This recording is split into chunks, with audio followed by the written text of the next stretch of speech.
नमस्कार दोस्तों, स्वागत है आपका अपना YouTube channel M2 motivation academy में। तो सीखते रहो, सिखाते रहो और आगे बढ़ते रहो मेरे यानी कि मुकेश मेहता के साथ। तो दोस्तों, सबसे पहले आप हमारे YouTube channel M2 motivation academy को सब्सक्राइब कीजिए और उसके बाजू में जो बेल आइकन है उसे प्रेस करके ऑल पर सेट कीजिए। आपको पॉलिटी का क्लास 1 हमने पढ़ा दिया था, जिसमें भाग 1 में संघ और उनका राज्य क्षेत्र था। आज हम पार्ट 2 बताएंगे। इसमें हम नागरिकता के बारे में बताएंगे। इसमें नागरिकता कैसे आ सकती है, कैसे जा सकती है, एनआरसी क्या है, एनआरसी लाने की जरूरत क्यों पड़ी है, सीएए क्या है, एनपीआर क्या है, इन सब के बारे में हम समझेंगे। देखो, सबसे पहले हम समझते हैं सिटीजनशिप क्या होता है, नागरिकता क्या होता है। हमारे किसी भी देश में 3 तरह के लोग रहते हैं। या तो नॉर्मल पर्सन रहता होगा जो बाहर से घूमना आया है, जैसे कोई विदेशी ताजमहल को देखना है, वो नॉर्मल पर्सन में आएगा। या तो फिर सिटीजन होता है, या तो जैसे हम देखने गए या आम आदमी देखने चले गए तो वो सिटीजन हो गए। और इसके बाद होता है माइनॉरिटी। सिटीजन में ही आता है माइनॉरिटी। ये क्या होता है माइनॉरिटी? वैसे लोग जिनकी संख्या बहुत कम होती है, जिन्हें हम अल्पसंख्यक कहते हैं हिंदी में। अल्पसंख्यक 2 आधार पे हो सकते हैं। या तो वो उस धर्म को मानने वाले लोग कम हो तो वो धार्मिक आधार पर अल्पसंख्यक हो गए, या फिर भाषाई आधार पर अल्पसंख्यक हो गए। जैसे जैन धर्म वाले ताजमहल देखने गए तो मुस्लिम और जैन धर्म दोनों ही अल्पसंख्यक में आ जाते हैं। जैसे नॉर्थ में क्रिश्चियन धर्म ज्यादा है तो वहां पे हिंदू धर्म अल्पसंख्यक में आता है, कहीं कहीं हिंदू धर्म भी अल्पसंख्यक में आता है। नागरिकता एक विशेष प्रकार का अधिकार है जो देश अपने यहाँ रह रहे लोगों को एक विशेष सर्टिफिकेट देता है। जैसे आपका वोटर कार्ड जो है ना, वो एक तरह का बहुत बड़ा नागरिकता का सबूत हो गया। जैसे देश हर किसी को नागरिकता के बहुत अधिकार देते हैं। उन्हें नौकरी का अधिकार होते हैं, किसी भी पोस्ट पे वो जॉब ले सकते हैं। उन्हें राजनीतिक अधिकार भी है, वो जाके किसी भी पार्टी का चुनाव लड़ सकते हैं, किसी को भी वोट दे सकते हैं, वोट डाल सकते हैं। लेकिन अगर नागरिक नहीं है ना तो आप देश में आ सकते हैं, घूमेंगे, आपको कोई मारेगा पीटेगा नहीं। अगर कोई मारपीट भी दिया तो कानून उसको सजा देगी। जैसे कोई अमेरिका का आदमी आया घूमने, या फिर कोई पाकिस्तान का आदमी आया ताजमहल देखना, उसको जाके हम पीट देंगे तो पुलिस हमको सजा दे देगी कि तुम होते कौन है उसको मारने वाले। तो उसे हर चीज दिया जाएगा। लेकिन कोई विदेशी व्यक्ति जो भारत का नागरिक नहीं है, वो यहाँ पर कोई हर एक पोस्ट पे नहीं आ सकता। जैसे कोई राष्ट्रपति या सुप्रीम कोर्ट का जज, राज्यपाल, ये सब नहीं बन सकता। ना ही वह यहाँ पर आकर कोई वोट डाल सकता है और ना ही कोई वो चुनाव लड़ सकता है। तो देश में जो नागरिकता का अधिकार जो है वो देश में आपको जिन्हें दिया जाएगा। नागरिकों को एकदम प्रीमियम लेवल का अधिकार होता है। तो नागरिकता का सबसे पहले वर्णन किया था, नागरिकता के बारे में सबसे पहले बोला था तो वो था अरस्तु ने कहा था नागरिकता के बारे में सबसे पहले। नागरिकता की चर्चा अनुच्छेद 5 में है। 5 से 11 में संविधान के भाग 2 में आर्टिकल 5 से 11 में कि नागरिकता से कोई क्वेश्चन नहीं छूटेगा, हम आपका हर एक डाउट क्लियर कर देंगे। अनुच्छेद 5 सबसे पहले हम समझते हैं। ये क्या कहता है? ये कहता है कि संविधान के प्रारंभ में नागरिकता। आप पहले समझिए प्रारंभ कब हुआ था। तो संविधान प्रारंभ हुआ था 26 जनवरी 1950 को। इसी दिन से संविधान पूरे देश में लागू हो गया। अब बात आई कि लागू तो हो गया, तो हम किसे कहेंगे कि भारत के तुम नागरिक हो? बहुत से तो अंग्रेज भी उस समय भारत के थे, तो एनी बेसेंट भी भारत की थी। तो इन लोगों को क्या आप नागरिक बोल देंगे? कौन कौन नागरिक है कौन नहीं है, उसी विरोध में भारत का विभाजन हो गया। 3 शर्त में से आप किसी भी एक शर्त को पूरा कर लेते हैं तो आप भारत के नागरिक हो गए। अब 1950 में तो आप तो थे नहीं, हम भी नहीं थे। तो उस समय आपके पिताजी होंगे या आपके दादाजी होंगे। तो आजादी के वक्त में आपके दादाजी को किस आधार पर नागरिकता मिली? वो लोग जन्म से ही थे, जन्म के आधार पर उन्हें नागरिकता मिल गई क्योंकि उनका जन्म यहीं पे हुआ। लेकिन बहुत से ऐसे लोग थे उस वक्त जो आजादी की लड़ाई लड़ी 1947 में हुई। इस लड़ाई में अंग्रेजों का मुकाबला करने के लिए विदेशों में भी गए थे। आप देखे होंगे कनाडा में भी आंदोलन चलाया गया था। सेंट फ्रांसिस्को लाला हरदयाल ने भी वहां पे चलाया था गदर पार्टी। तो क्या वहाँ क्या आप उनको नागरिकता नहीं देंगे कि इस आधार पे कि आप भारत में नहीं थे? तो उनको भी तो देना पड़ेगा, उनके बच्चों को भी तो नागरिकता देना पड़ेगी, उन्हें भी देना पड़ेगी, क्योंकि उन्हें भी कहा गया कि उनके माता पिता का जन्म भी अगर भारत में हुआ होगा वैसे व्यक्ति को भी नागरिकता दे दी जाएगी, भले ही वो विदेश में ही क्यों रह रहा हो, क्यों ना रह रहा हो। ये बात इस पर मतलब लागू होते है कि संविधान लागू कब से लागू हुआ कि 26 जनवरी 1950 को लागू हुआ। उससे 5 साल पहले से ही, यानी 1945 से या उससे पहले से भी कोई व्यक्ति भारत में रह रहा हो तो भी हम उसे नागरिकता दे देंगे। जैसे एनी बेसेंट, वो विदेशी थी, आयरलैंड की थी, उसने भारत में बहुत काम किया तो उसे भी भारत की नागरिकता मिली। देखिए आप अनुच्छेद 6 और अनुच्छेद 7 को समझते हैं। अनुच्छेद वर्तमान में अनुच्छेद 6 और अनुच्छेद 7 का कोई विशेष महत्व नहीं है। उस पाकिस्तान से भारत आए लोगों की नागरिकता, ये अनुच्छेद 6 पाकिस्तान से भारत आए लोगों की नागरिकता की चर्चा करता है। देश का विभाजन हुआ तो बहुत से लोग पाकिस्तान से भारत में आए थे, जैसे आसाराम बापू और भी लोग, बहुत से लोग आए थे तो कुछ, और भारत से भी बहुत से लोग पाकिस्तान में जाके बस गए थे। तो उस समय बहुत मारकाट होने लगी, अराजकता फैल गई। तो उसको देखते हुए भारत सरकार आजादी के 1 साल बाद, यानी 1948 को, तो 19 जुलाई 1948 को एक नियम लागू किया जिसे कहते हैं परमिट नियम। परमिट नियम का मतलब यह होता है कि अगर आप भारत से पाकिस्तान जा रहे हैं तो यहाँ लिखवा कर जाइए कि परमिट, कि हम भारत से पाकिस्तान जा रहे हैं। और जो पाकिस्तान से भारत आएंगे तो वहां के लोग भी लिखवा कर आते हैं कि हम भारत जा रहे हैं। तो अनुच्छेद 6 जो है वो इसी परमिट नियम पर आधारित है। तो कहा गया है कि वैसे व्यक्ति जो पाकिस्तान से भारत आ रहे हैं, जो उन्हीं लोगों पे लागू होता है जो पाकिस्तान से भारत आए थे उस वक्त पे। अब उसमें भी जो लोग आए थे उसमें 2 तरह के लोग थे। जो लोग परमिट नियम लगने से पहले आ गए थे उनसे कोई झमेला ही नहीं था, और कोई परमिट का नियम ही नहीं है तो घुस गए। और कुछ लोग जो है वो परमिट बनने के बाद आए, तो इससे पहले जो आ गए उनको कोई टेंशन ही नहीं, आ जाओ भारत, तुम भारत के नागरिक हो, आ जाओ। लेकिन जब परमिट नियम लग गया तो 19 जुलाई 1948 के बाद अगर कोई आता है तो कहा जाता है कि भाई साहब आप परमिट भरिए और अभी आप 6 महीने इंतजार कीजिए, परमिट भरने के 6 महीने बाद आपको नागरिकता मिलेगी, इतने आराम से नागरिकता मिल जाएगी। तो ये बेसिकली उन लोगों के लिए था जो पाकिस्तान से भारत आए थे। अभी इस अनुच्छेद का कोई विशेष महत्व नहीं है। आर्टिकल 6 ये तो बता दिया कि पाकिस्तान से जो भारत आएगा उसे नागरिकता मिलेगी या नहीं, लेकिन भारत से बहुत से लोग जो भारत छोड़कर पाकिस्तान चले गए, उनका मन नहीं लगा तो वो वापस आएंगे। तो संविधान उन लोगों को भी जगह दिया। तो अब संविधान कहता है कि भारत से पाकिस्तान गए लोगों की नागरिकता कब मिलेगी? विभाजन से पहले ही, 1 मार्च 1947 को वहां जाकर बस गए। जब विभाजन हुआ, वहां पे मारकाट हुआ, तो वहां पे पाकिस्तानियों ने अपना असली रंग दिखा दिया। तब उन लोगों को लगा कि यहाँ आकर हम लोगों ने बहुत बड़ी गलती कर दी, अब हमें वापस लौट आना चाहिए, अब हम लौट चले। तो अब इन लोगों को यहाँ पर नागरिकता दी जाना चाहिए कि नहीं? आप बताओ मित्रों, इन लोगों को नागरिकता भारत में दी जाना चाहिए कि नहीं दी जाना चाहिए? तो दी जाना चाहिए। क्यों? कि सुबह का भूला अगर शाम को घर आ जाए तो वो भूला नहीं कहलाता है, वो भी हमारे देश में ही हमारे देश का नागरिक है, जो हमारे देश से गया और वहां पर उसे अच्छा नहीं लगा, अब उसे भी हमारे देश की नागरिकता मिलना चाहिए। उसे नागरिकता मिलेगी, लेकिन कौन सी शर्त? कि 6 महीने पहले उसे यहाँ पे आके रजिस्ट्रेशन कराना पड़ेगा, और रजिस्ट्रेशन हो जाएगा, उसे 6 महीने के बाद उसे भारत की नागरिकता दे दी जाएगी। अनुच्छेद 8 क्या कहता है? कि भारत के बाहर रह रहा है कोई व्यक्ति, मान लीजिए कोई भारत का राजदूत है जो अमेरिका, जापान, जर्मनी कहीं गया है, अब वो वहां है, अब वहां उनका कोई बच्चे का जन्म हुआ, अब वो बच्चा छोटा है, वो भारत के बाहर रह रहा बच्चा भारत का नागरिक होगा यदि उसके माता पिता भारतीय हो तब। ऐसा नहीं है कि भारतीय नहीं है, भारतीय होना चाहिए, भारतीय नहीं होंगे तो नहीं मिलेगी नागरिकता। वो विशेष रूप में ध्यान में रखा गया किसके लिए?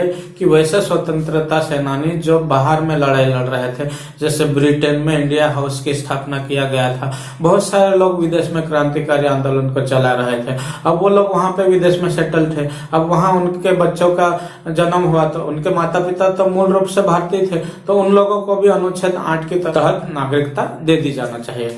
उस समय ये आर्टिकल बना था, उस समय इनको नागरिकता दी जाना चाहिए, ऐसा उनके लिए कानून बना था। इनफैक्ट रियलिटी में संविधान निर्माता ने नागरिकता के संबंधित कोई भी कानून नहीं बनाया। उस समय की वास्तविक स्थिति जो इमरजेंसी स्थिति थी उसी को नियंत्रण करने के लिए उस टाइम ये जो है वो संविधान में जितना लिखा गया है वही है। इसके अलावा स्पेशल ऐसी कोई संविधान में उसका विस्तृत वर्णन नहीं किया गया है। अनुच्छेद 9, अब यदि कोई व्यक्ति भारत के बाहर रहता है और वो विदेश की नागरिकता ले लेता है तो उसकी नागरिकता भारत की समाप्त कर दी जाएगी अगर वो विदेश की नागरिकता अर्जित कर लिया हो तब। अब अनुच्छेद 10 देखिए, ये काफी इम्पोर्टेंट है। अनुच्छेद 10 कहता है कि नागरिकता का बना रहना जब तक कोई अन्यथा कार्य ना करे। मतलब कोई भी व्यक्ति की नागरिकता आप ऐसे नहीं खत्म कर सकते जब तक कोई गलत काम नहीं किया गया हो। गलत काम का मतलब संसद ने गलत काम करने के लिए मना किया हो। जैसे इंडिया चाइना का युद्ध हो रहा हो और आप चाइना के फेवर में जाके बोल दीजिए, पाकिस्तान से लड़ाई हो रही और पाकिस्तान के फेवर में जाके आप नारे लगा देंगे तो आपकी नागरिकता छीनी जा सकती है, आपकी नागरिकता खत्म की जा सकती है, क्योंकि आप देश विरोधी हो गए और आपको जो है वो इस देश में रहने का अधिकार समाप्त किया जा सकता है। ये बहुत जरूरी था कानून, ये संविधान वालों ने इसे बनाया, नहीं तो पता चला अगर ये नहीं रहता तो इसकी धज्जियां उड़ा देते। अब जैसे मान लीजिए बीजेपी गवर्नमेंट में है, बीजेपी को डर है ना कि कांग्रेस की सरकार ना आ जाए दोबारा, इसलिए अमित शाह जी दिमाग लगाते कि सारे कांग्रेस के नेता हैं उनकी सबकी नागरिकता समाप्त कर दी जाए। ऐसा नहीं हो सकता है, पर सपोज कीजिए कि कांग्रेस की सरकार होती है अन्य पार्टी की, हम किसी एक पार्टी का फेवर नहीं कर रहे हैं, लेकिन अगर कोई भी पार्टी अगर ये कानून नहीं बनता तो ऐसा कर सकती थी कि किसी भी व्यक्ति की नागरिकता समाप्त करके, जैसे अन्य पार्टी के लोगों की नागरिकता समाप्त करके खुद ही चुनाव लड़ेंगे, खुद ही वोट करेंगे और खुद ही जीतेंगे, खुद ही राजा रहेंगे, कोई झंझट ही नहीं रहता। लेकिन इसीलिए संविधान में ये कानून बनाया गया, इसलिए ऐसे ही कोई व्यक्ति किसी की नागरिकता नहीं छीन सकता, इसको छीनने का किसी को अधिकार नहीं है। अब अनुच्छेद 11 है। अनुच्छेद 11 क्या कहता है कि नागरिकता संबंधित कानून बनाएगा कौन? संसद बनाएगी। ये संसद को बनाने का अधिकार दिया गया है। और क्वेश्चन कहता है कि नागरिकता संबंधी कानून कौन सा मंत्रालय बनाएगा? तो गृह मंत्रालय बनाता है। ये विशेष करके ध्यान रखिएगा। अब आप फटाफट अनुच्छेद 5 से 11 तक रिवाइज कर लीजिए, फिर पूरा रिवीजन कर लीजिए एक बार क्या है।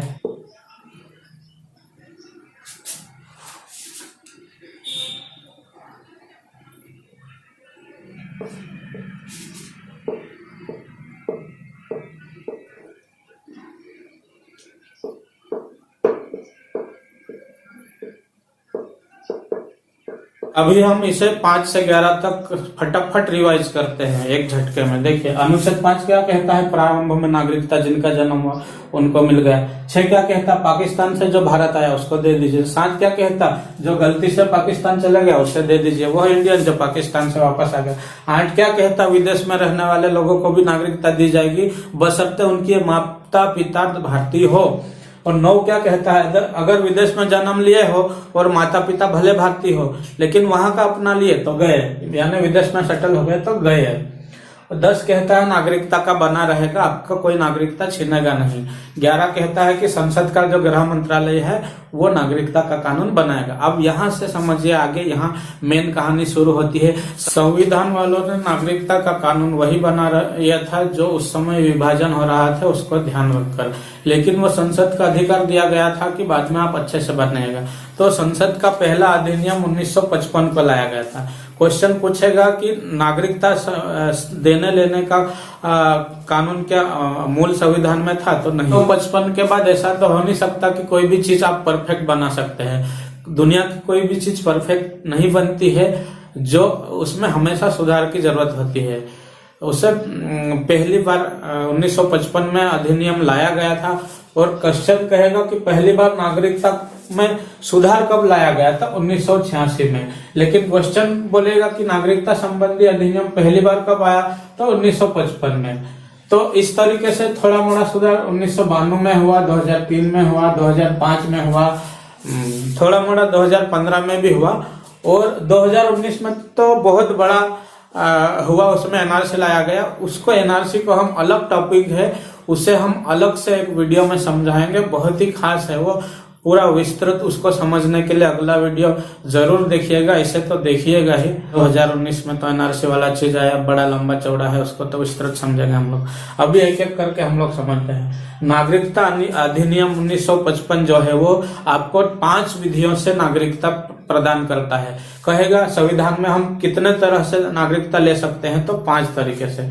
अब हम उसमें पहला समझते हैं, जन्म के आधार पर। यह बड़ा फालतू कानून बनाया था, एकदम रियल बोल रही है, बिना सोचे समझे इस कानून को बनाएगा। जन्म के आधार पर कहा गया कि कोई भी व्यक्ति भारत में आकर जन्म ले लेगा ना, तो वो भारत का नागरिक हो जाएगा। साले पाकिस्तानी इसका मिसयूज करते थे, 8-10 पत्नियां रखते थे, सबको लौट कर देते थे और भारत में छोड़ देते थे। वो आके यहाँ पे डिलीवरी हो जाती थी। अब हमारा कानून है कि भारत में जन्म लेगा किसी का भी बच्चा, वो भारत का नागरिक हो, तो वो साला बड़ा हो क्या आतंकवादी बन जाता था, बम गिराने लगता था, गोलियां चलाने लगता था। ये तो बहुत बड़ी दिक्कत हो गई। भारत सरकार की नींद खुली, सोचिए कितने दिनों बाद 55 में कानून बनाया और 31 साल बाद उसमें फिर सुधार किया गया 1986 में। पहले था कि किसी को भी दे दिया जाएगा, लेकिन सरकार अपनी गलतियों को समझी और धीरे धीरे ही सुधार आता। हम लोग गुलाम थे, आजादी मिली, तो क्या चाहते हैं कि एक ही बार में आइंस्टीन बन जाए? नहीं, ऐसा नहीं हो सकता। तो 1986 में नियम ये बनाया कि जो बच्चा जन्म ले रहा है ना भारत में, उसकी माता या पिता में से कोई भी एक व्यक्ति जो है वो भारत का नागरिक हो, तो ही उसे नागरिकता मिल सकती है। इसमें यह सुधार हुआ। अब 2003 में कहा गया कि माता या पिता में से कोई भी एक की नागरिकता भारत की होना चाहिए, लेकिन कोई धोखे से नागरिकता लिया हुआ नहीं होना चाहिए। उसकी नागरिकता दोनों में से किसी एक की नागरिकता वैलिड होना चाहिए। कैसे? आगे समझिए। दोनों की नागरिकता वैलिड होना चाहिए, इनवैलिड नहीं होना चाहिए, मतलब धोखे से नागरिकता नहीं अर्जित की हुई। जैसे कि समझिए पाकिस्तानी कैसे मिसयूज करने लग गए। भारत की कोई महिला है, कश्मीर की कोई महिला, अब पाकिस्तान का कोई लड़का है, वो आया घूमने के बहाने से, झूठ है, सब कुछ पहले से प्लानिंग होती है। घूमने के बहाने आया, 6 महीने की वैलिडिटी लेके कि हम स्टूडेंट है, पढ़ने आए, कुछ करना है। अब यहाँ भारत की किसी महिला से शादी कर लिया, अब वो प्रेग्नेंट हो गई, उसका बच्चा हो गया, अब वो उसकी माता भारतीय हो गई। तो अब उसका जो बच्चा पैदा हुआ, जो जन्म लिया, उस लड़के को जो है वो भारत की नागरिकता दे दी जाएगी। तो इसमें और भी मतलब गलती का एहसास हुआ। 2003 में ये और गलती को साबित कर दिया। तो भाई ये कोई और विदेशी कोई भी व्यक्ति इनवैलिड तरीके से है ना, तो नहीं लेंगे। अब 2003 में कहा गया कि वह बच्चा जो भारत में जन्म लिया है, उसकी माता या पिता उसमें से कोई एक भारत का नागरिक हो, साथ ही साथ दोनों के पास वैलिड डॉक्यूमेंट हो। ऐसा नहीं कि आप स्टूडेंट बनकर आए और यहाँ आकर बाप बन गए, ये नहीं हो सकता है। तो ये शुरुआत में बहुत ही वाहियात कानून था, धीरे धीरे इसमें सुधार कर लिया गया। अभी इसमें कोई दिक्कत नहीं है। अब दूसरा प्रकार समझिए नागरिकता लेने की। अब वंश के आधार पे अब हम सबको किस आधार पे नागरिकता मिली है? आज जरा सोचिए, हम सबको वंश के आधार पे ही नागरिकता मिली। मेरे पिताजी को कैसे नागरिकता मिली, मेरे दादाजी को कैसे नागरिकता मिली? हम सबको वंश के आधार पे ही नागरिकता मिली, क्योंकि हम लोग तो भारत के निवासी है ना, हम लोग तो भारत में ही रहते हैं। और 1950 से पहले से कई हजारों सालों से हम लोग भारत में ही रह रहे हैं, तो हमारा तो वंश के आधार पे ही नागरिकता हुआ है। लेकिन आप सोचिए, ये थोड़ा दिमाग लगाइए कि जैसे करीना कपूर और सैफ अली खान का बच्चा इंग्लैंड में जाकर पैदा हुआ। अब सोचिए, वो बच्चा इंग्लैंड में पैदा हुआ, तो वो इसके पिता भारत के नागरिक है, इसलिए उसे भी नागरिकता भारत की मिल जाएगी। अब इसमें जो है वो बहुत बड़ा मिस्टेक हो गया। क्या मिस्टेक हुआ कि कानूनी रूप से जो है वो ये हम लोग कहते हैं ना कि लड़के और लड़की में कोई भेदभाव नहीं, दोनों को समान। अब उस समय वंश के आधार पर मतलब केवल पिता भारतीय होगा तो ही मिलेगी नागरिकता, लेकिन ये भी थोड़ा गलत हुआ, क्योंकि कहते हैं ना कि लड़का लड़की में कोई भेदभाव नहीं होना चाहिए, तो माता और पिता में ऐसा क्यों, माता पिता दोनों को जो है वंश माना गया। तो इसीलिए जो है वो इस कानून को फिर से जो है वो सुधार किया गया, और माँ जो है वो रियल में अपने बच्चे को कोख में वही पालती है, तो रियल में इस में वापस संविधान में संशोधन कर दिया गया, और वो वंश के आधार पर जो है वो माता पिता दोनों के आधार पर नागरिकता प्रदान की जा सकेगी, ऐसा इसमें सुधार हो चुका है। वंश जब गिना जाएगा कि बाप के आधार पर गिना जाएगा, ऐसा था पहले, लेकिन बाद में इसे माता और पिता दोनों के आधार पर कर दिया गया। अब सोचिए ये कानून सानिया मिर्जा पे लागू होगा कि नहीं।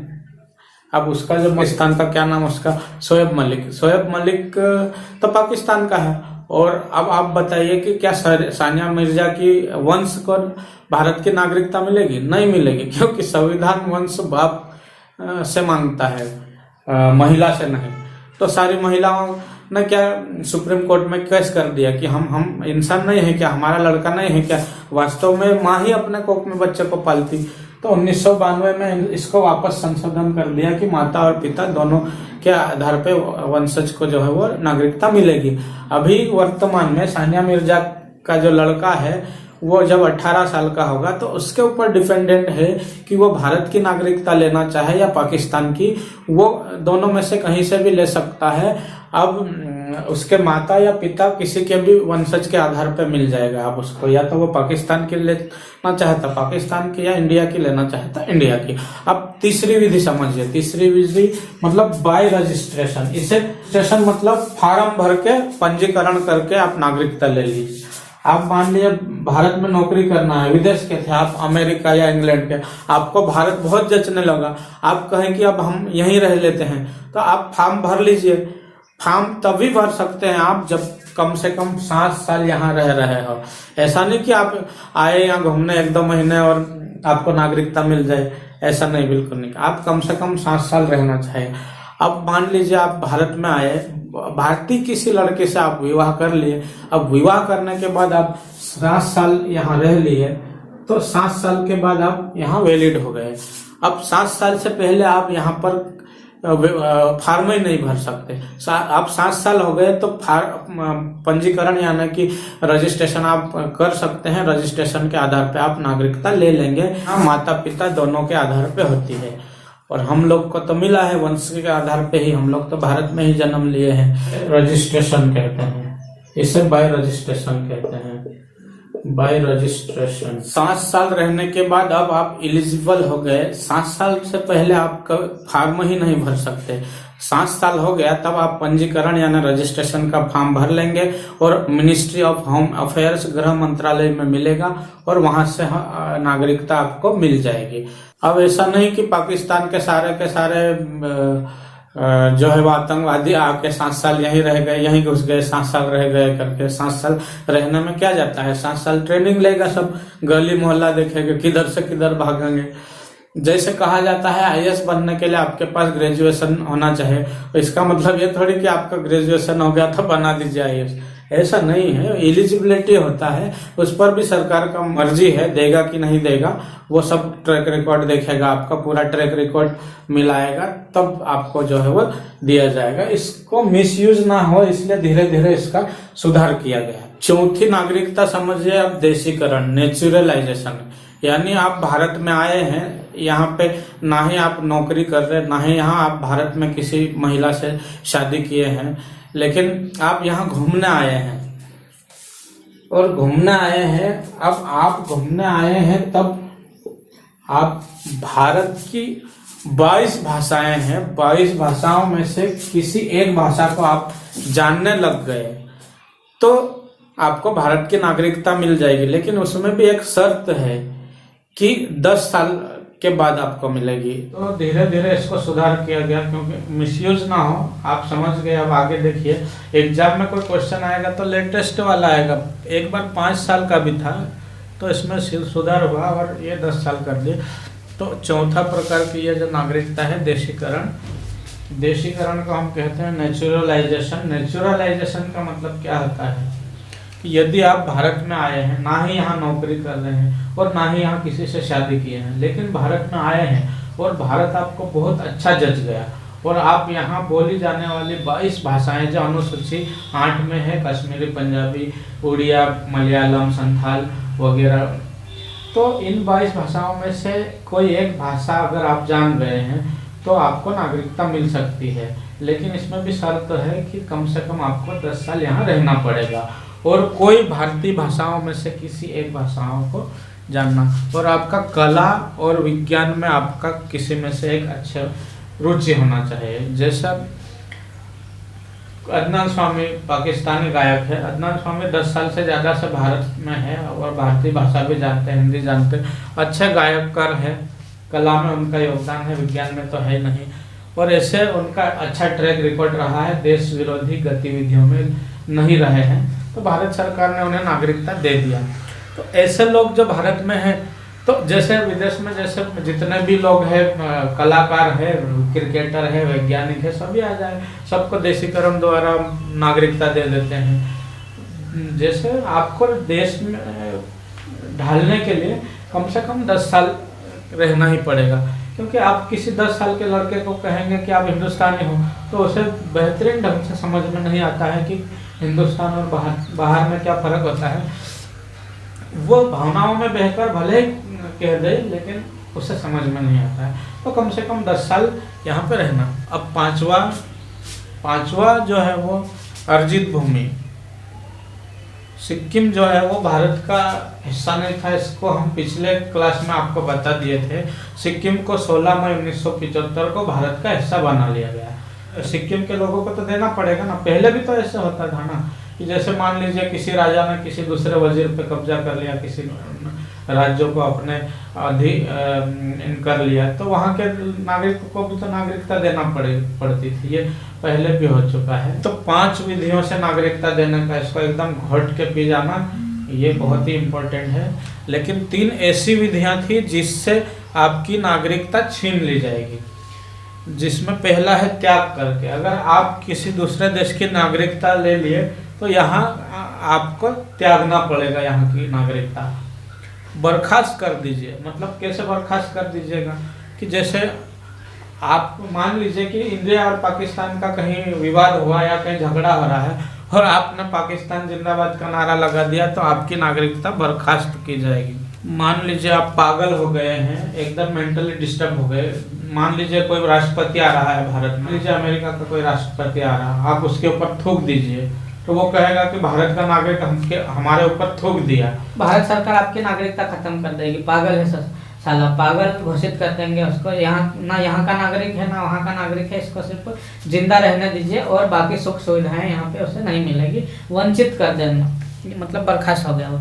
आप वंचित कर देना मतलब आपकी नागरिकता वंचित कर देना। कि मान लीजिए कि आप भारत में आए, 7 साल रहे नहीं आप, और ऐसे फर्जी सर्टिफिकेट बना लिए और बनाने के बाद आप नागरिकता ले लिए। बाद में पता चला कि आप फर्जी डॉक्यूमेंट के द्वारा भारत की नागरिकता लिए हैं, तो भारत सरकार आपकी नागरिकता के जो डॉक्यूमेंट है उसको निरस्त करके आपको वंचित कर देंगे यहाँ की नागरिकता लेने की।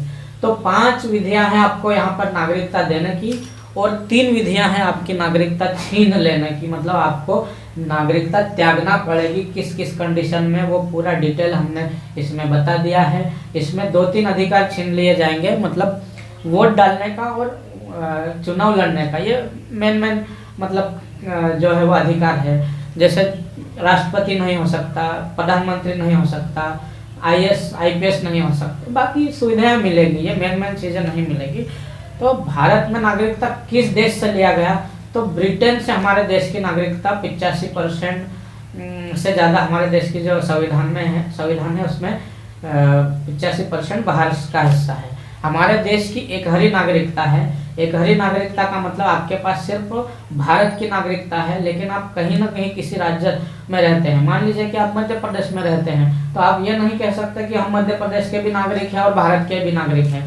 आप ये कहेंगे कि आप मध्य प्रदेश के निवासी या आवासी है और भारत के नागरिक है, आप कभी ये नहीं कहेंगे कि मुझे मध्य प्रदेश की नागरिकता दे दीजिए। भारत में दोहरी नागरिकता थी कब, जब जम्मू कश्मीर में 370 हटा, उससे पहले, क्योंकि उस समय भारत की नागरिकता भी थी उसके पास और जम्मू कश्मीर की भी थी, अब नहीं है, पहले थी। अब कुछ लोगों को कंफ्यूजन ये होता है कि एक हरी नागरिकता का मतलब एक देश की नागरिकता, ऐसा नहीं होता है कि आप दोहरी नागरिकता का मतलब 2 देश की नागरिकता, ऐसा नहीं होता है। एक हरी नागरिकता का मतलब हमने बताया, आपको समझ में आया। आगे समझ लीजिए कि अधिनियम कब आया, तो 1955 में, पहला संशोधन 1986 में, फिर 92 में, फिर 3 में, फिर 5 में, फिर 15 में, फिर 19 में। अब प्राप्ति की विधियां 5 तरह से ले सकते हैं, खो सकते हैं 3 तरह से। कौन मंत्रालय कानून बनाएगा, तो गृह मंत्रालय। ये नागरिकता की चीजें हैं। अब आप समझ गए कुछ नागरिकता के पार्ट 2 में, क्योंकि वीडियो काफी लंबा हो जाएगा, क्योंकि एनआरसी को समझाने में बहुत टाइम लगेगा और बहुत बड़ा वीडियो बनेगा। तो एनआरसी जो नया आया है 2019 का लेटेस्ट, उसे डिटेल में बताएंगे। तो अब ये कुछ टर्म्स एंड टर्मिनोलॉजी है, इसे समझिए। एनआरआई क्या होता है, सीएए क्या है, पीआईओ क्या है, एनआरसी क्या है, ओसीआई क्या है, एनपीआर क्या है, इसे हम डिटेल में अगले सेपरेट वीडियो में बताएंगे। ये नागरिकता की चीज़ों को समझने के बाद आपको ये समझाएंगे हम। एनआरआई कौन है, एनआरआई अकाउंट भी होता है, फिर पीआईओ कौन है, ओसीआई कौन होते हैं, सीएए क्या है, एनआरसी क्या है, एनपीआर क्या है, ये सब आपको हम बताएंगे। वीडियो ज़्यादा लंबा हो जाएगा, एनआरसी है समझाने में ही मुद्दा बहुत बड़ा। लोगों को लगता है एनआरसी का मुद्दा आजकल का है। एनआरसी का मुद्दा एक्चुअली 12वीं सदी से चले आया है। उसी समय एनआरसी का न्यू रख दिया गया था, आज से 800 साल पहले, जब उस समय गुलाम वंश का शासन चल रहा था। अब आपका कॉन्सेप्ट ही अच्छा नहीं है, 2019 का है, ऐसा आप समझते हैं, तो आप हमारे एनआरसी का अगला जो वीडियो है उससे देखिएगा, आपको पूरा बताएंगे हम। आई होप आप इसे समझ गए होंगे। मिलेंगे नेक्स्ट वीडियो में। आप हमारे वीडियो को लगातार देखते रहिए। पूरे संविधान को हम 1 बाय 1 वीडियो के माध्यम से हर प्रति रविवार को अपलोड करते हैं, और आप प्रति रविवार देख सकते हैं हमारे इस वीडियो को। और आप अगर हमारे चैनल को सब्सक्राइब नहीं किए हैं तो सब्सक्राइब कीजिए, और सब्सक्राइब के पास में जो बेल आइकन है उसको दबाकर ऑल पर सेट कीजिए, ताकि हमारे आने वाले वीडियो की नोटिफिकेशन सबसे पहले आपको मिले। तो सभी हमारे वीडियो देखने के लिए आप सभी को बहुत बहुत धन्यवाद। स्वागत है आपका हमारे YouTube channel M2 motivation academy में, और आप हमारे वीडियो को लगातार देखते रहिए। बहुत बहुत धन्यवाद।